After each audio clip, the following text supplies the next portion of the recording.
No nii, lõpuks ma püüdsin kinni oma lemmiku Urmeti, sest meie teed ristusid. Ei, mina esimest korda nägin teda Marketing Pärrot konverentsil, kus ta ütles make boring ads. Ma ei saa sellest siiamaani ei saa üle. Ta haavas mu südant, aga jällegi tõsi jutt. Aga Urmet räägib nüüd ise, tervitused. Kes sa oled, mis sa teed? Ja tervist. Tore, et sa kutsusid. Ma olen konverentsil ma rääkisin välismaisest turundusest ja selles mõttes see make boring ads oligi pigem välismaisest turunduses. Ja muidu ma olen eksporditurunduse agentuuri Exponential üks partneritest ja see agentuur tegelebki siis ettevõtetega, kes tahavad välismaal turundust teha. Ja ma tean juba, kõik vaatajad tahavad teada, et mis on välisturule mineku mingisugused imevalemid või nipid, kuidas siis sinna minna, kas seal on mingisugused salaasjad? Ma arvan, salaasju ei ole. Ma pean kahjuks pettuma selle. Et tegelikkuses kõik taandub tavaliste elu põhimõtete peale ja esimene põhimõte on see, et tuleb lihtsalt minna.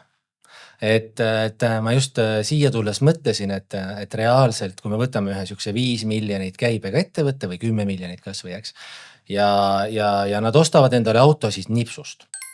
Eks ju, selle üle eriti ei juurelda ja ostetakse ära see auto. Välismaal turundamine maksab umbes aastas sama palju kui üks keskmine Eesti auto. Aga selle üle arutletakse aastaid, et kas me lähme või me ei lähe. Ja tegelikkuses selle välismaa turunduse esimene samm on see, et tuleb alustada, minna, mitte liiga palju arutada ja siis selle protsessi käigus õppida.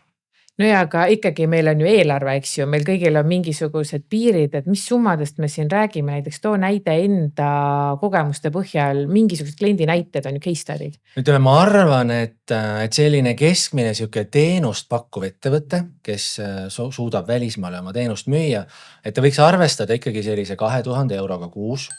Alla selle on pigem suhteliselt keeruline, et see läheb juba selliseks õnnemänguks, sul peab vedama, et sa seal nagu õige kliendi otsa satud. Aga täiesti selline turvaline alustamise koht on nii, et sa plaanid umbes 3000 eurot kuus ja kavatsed seda teha vähemalt, ütleme 12 kuni 15 kuud. Et sa vahepeal nagu ei... Millal sa hakkad neid tulemusi nägema siis? Kui ma tean ka, et omast kogemust ka küsin, millal need tulemused nüüd tulevad, eks ju? Meil on olnud juhtumeid, kus tulemused tulevad kohe. Muideks kõige naljakam on see, et tihtipeale on niimoodi, et esimene nädal tuleb midagi uskumatut ära ja sellele järgneb pikk vaikus.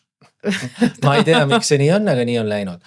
Aga ütleme niimoodi, et ma ütleks nii, et kui 3 kuu jooksul ei juhtu mitte midagi, siis võiks hakata nagu mõtisklema, et kus on nagu ikkagi midagi on siis valesti selles protsessis, eks ju. Et kas su võib-olla esindatus internetis, kui ma räägin enamasti ikkagi online turundusest, eks ju, ta on nõrk. Või siis teenus, mida sa müüd, seda ikkagi üldse ei taheta osta teisest riigist. Ma toon väga lihtsa näite, näiteks cyber security teema. Nii. See on tegelikult tundlik teema ja kui palju sa tahad seda osta, täna võime tuua, et kas meie ise siin Eestis ostaksime cyber security teenust Makedooniast. Täpselt, tõenäoliselt nagu väga palju häid tingimusi peab olema täidetud. Ja sama teema on ka eurooplastega, et kas nad ostaksid sellist tundlikku teemat siit Eestist. Teine teema on näiteks data teema. Samamoodi, et see on väga popp ja kuum teema, täpselt nagu cyber security, aga selle nagu välisriigist ostmise tõenäosus, sul peab väga suur põhjus olema. Aga võtame niimoodi, et ütleme, mina olen nüüd ettevõtte X, ma soovin laieneda, ma pöördun sinu poole. Mis on need esimesed sammud, mida sa hakkad siis tegema? Kas sa saadad mingi küsimustiku või kuidas see protsess üldse välja näeb, kui ma olen juba öelnud, tahan, et me teeme koos tööd, on ju? Ja. Ma arvan, ma pean ise ausalt tunnistama, ma olen pigem nagu learning by doing mees.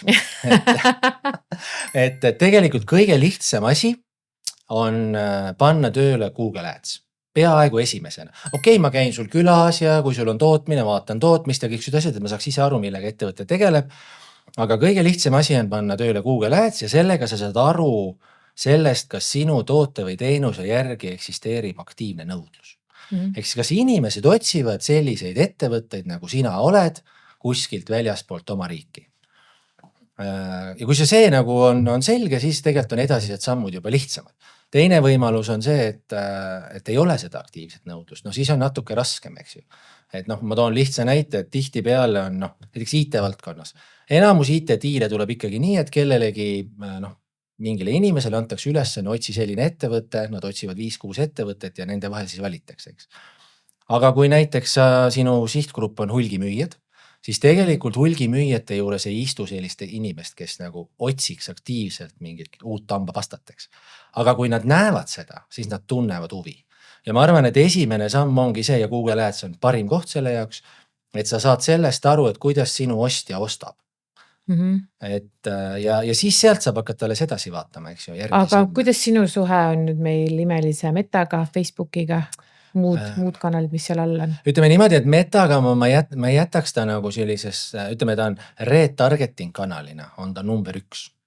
Et kui sul on ikkagi Metapixel leheküljes ja sinu lehele tulevad inimesed ja nad hakkavad peale seda sinu reklaami nägema ka nagu Instagramis või Facebookis, siis see on nagu väga hea. Aga muus osas on ausalt öeldes mu suhe on kõikidesse kanalitesse umbes sama. Keskmiselt üks päring maksab igas kanalis ühepalju. Lihtsalt Metas sul on nagu spray and pray, eks ju, ja Google Adsis võib-olla sul on rohkem nagu läbimõeldum ja sa läbipaistvam, eks ju. Aga meil kõikidel on teekonnal olnud selliseid apsakaid ka, millest tuleb siis üle hüpata ja üle saada, et äkki sa jagad ka ühe situatsiooni, et kui sul on mingisugune apsakas juhtunud, kuidas sa siis sellest oled üle saanud või võib-olla mitte fail, ma ei taha öelda fail, veel ikka tuleb neid ette, et just seega, et see kliendi suhtluse pool, sest palju olen ma ise tavanud seda, et me vist nagu ei oska väga suhelda inimestega, et see kommunikatsioon ja kuidagi ei ole nagu väga hea, et äkki sa kirjeldad mingisugust enda situatsiooni, kui sa tohid, nimesti peab nimetama.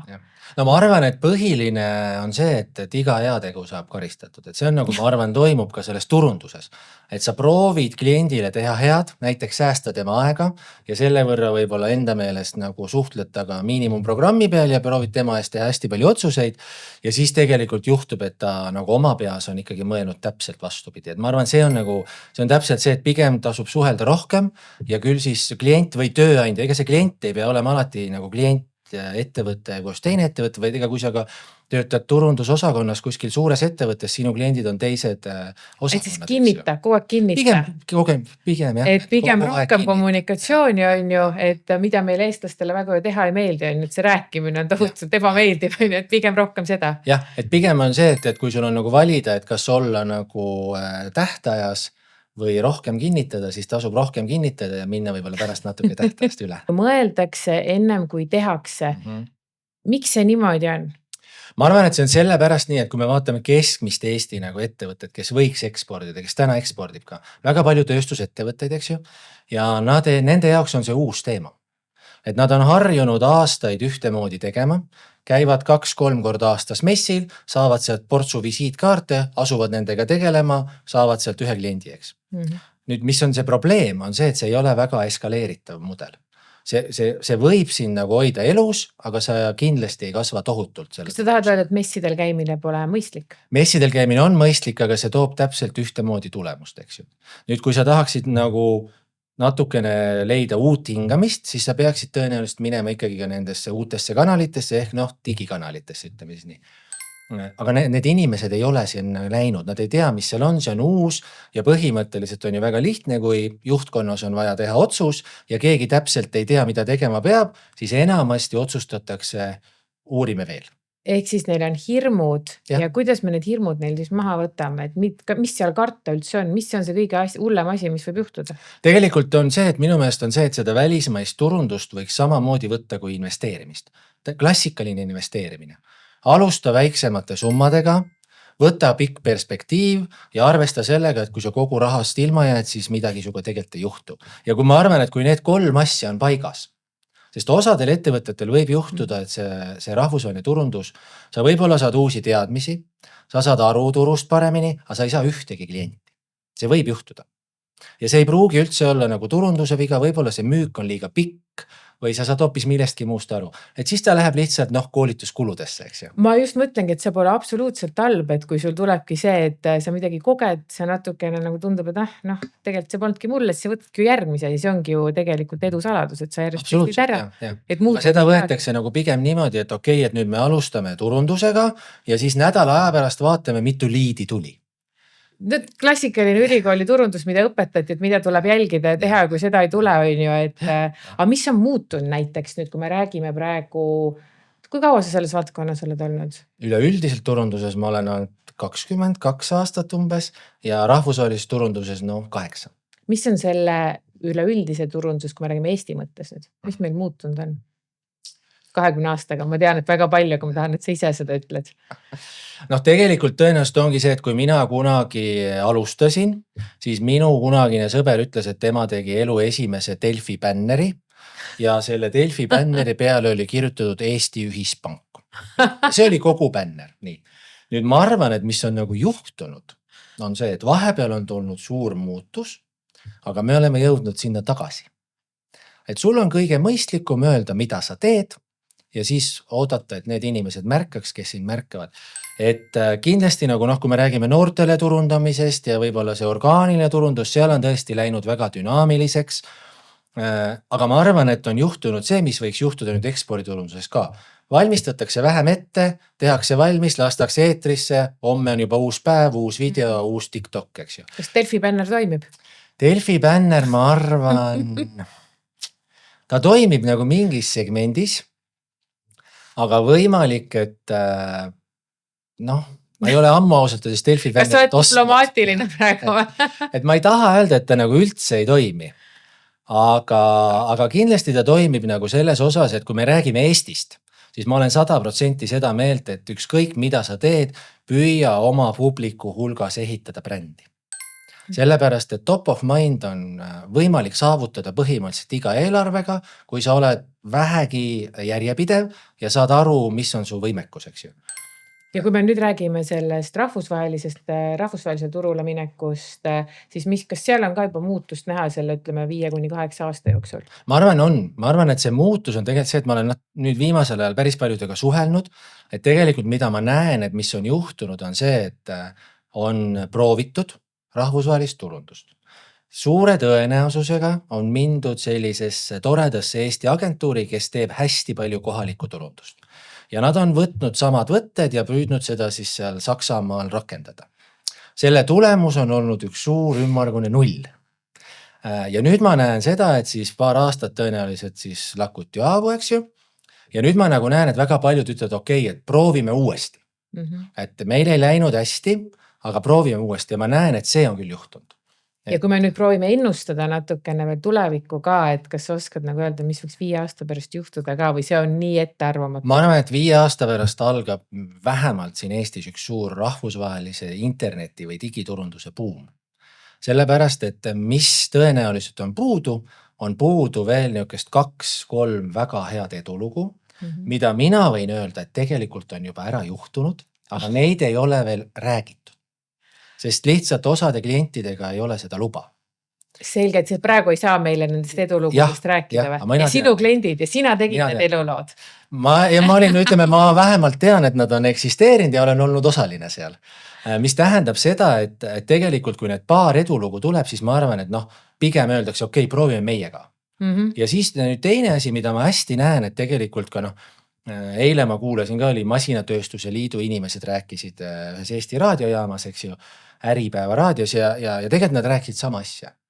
Et lihtsalt tuleks alustada selle tegevusega. Ja nüüd ma nagu näengi, et need alaliidud ka rohkem nagu räägivad seda, et sa peaks alustama ja rohkem saadakse ka aru sellest, et väga suur osa eeltööst tehakse ära ilma, et sa üldse tead, et keegi sind nagu tšekib. Mis tähendab see, et sa peaksid välja nägema ikkagi väga hea. Ja see on, ma arvan, üks osa, mis Eesti ettevõtetel on puudu. Et kui su viimane LinkedIni postitus oli ikkagi 4 kuud tagasi, siis sa juba ei näe väga hea välja. Aga samas see postitamine ei ole ju raske. Ega seal nii palju need inimesed, ma arvan, sotsiaalmeedia, nagu business to business sotsiaalmeedia on ka see, et seda ei saa võtta mitte sellena, et ma meele lahutan oma jälgjaskonda. Seda ei ole mõtet üldse saavutadagi. Sinu eesmärk peaks olema see, et kui mind korraks ükskõik millisel hetkel vaadatakse, ma näen hea välja. That's it. Rohkem ei pea tegema. Tead, need on nii head lõpusõnad, et suured tähed sa aega leidsid ja sellega me lõpetame. Ehk siis näe hea välja. See on fakt, on ju?